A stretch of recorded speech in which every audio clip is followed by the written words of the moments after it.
Bismillahirrahmanirrahim. Assalamu alaikum, my adorable students. How are all of you?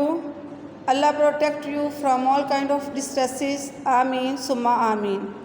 عزیز طالبات، آج ہم سبق نمبر 11 دریا کی کہانی، اس میں مخمس نمبر 4 اس کی جو تشریح اور اس کے الفاظ معنی ان کو ڈسکس کریں گے، اور اس کے بعد آج آپ کلاس ورک میں تشریح جو ہے وہ اپنی اردو نوٹ بک پر جو ہے وہ تحریر کریں گے۔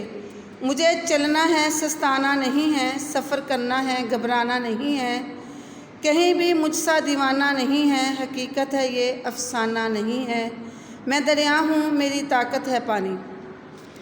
سستانا، ٹھہرنا، آرام کرنا، تازہ دم ہونا، حقیقت، اصل، افسانہ، کہانی، طاقت، قوت۔ نظم کا عنوان دریا کی کہانی، شاعر کا نام ڈاکٹر محمد صالح طاہر۔ مخمس نمبر 4 میں دریا جو ہے وہ اپنی کہانی اپنی زبانی بتاتا ہے، اور وہ کہتا ہے کہ میری شناخت اور میری پہچان جو ہے وہ میری روانی ہے، اس لیے میں ہر وقت بہتا رہتا ہوں، اور آرام کرنے کے لیے میں کبھی بھی کچھ دیر کے لیے یعنی کہ ذرا بھی آرام نہیں کرتا، نہ ہی میں رکتا ہوں، کیونکہ سفر کرنا جو ہے وہ میری فطرت میں شامل ہے۔ اس کے علاوہ وہ کہتا ہے کہ خواہ کسی بھی طرح کے حالات کیوں نہ ہوں، میں کسی بھی صورت نہیں رکتا ہوں، اور دریا کی طاقت کا راز بھی یہی ہے کہ وہ مسلسل چلتا رہتا ہے، اور وہ کبھی بھی سستی کا جو شکار ہے نہیں ہوا۔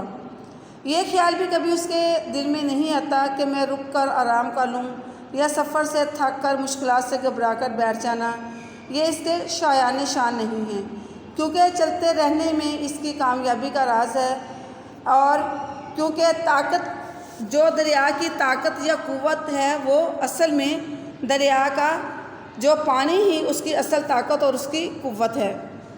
اور وہ کہتا ہے کہ مجھے لگتا ہے کہ لوگ یہ سمجھتے ہیں کہ یہ کسی دیوانے یا کسی مجنوں کی من گھڑت یا فرضی کہانی ہے، کہ وہ خود ہی کہہ رہا ہے کہ میں کبھی بھی نہیں رکتا، میں کبھی بھی نہیں سستانے کے لیے سستاتا، بلکہ میں چلتا ہی رہتا ہوں، یا یہ کہ رکنا میری فطرت میں شامل نہیں ہے، اور جمود جو ہے وہ میری موت ہے۔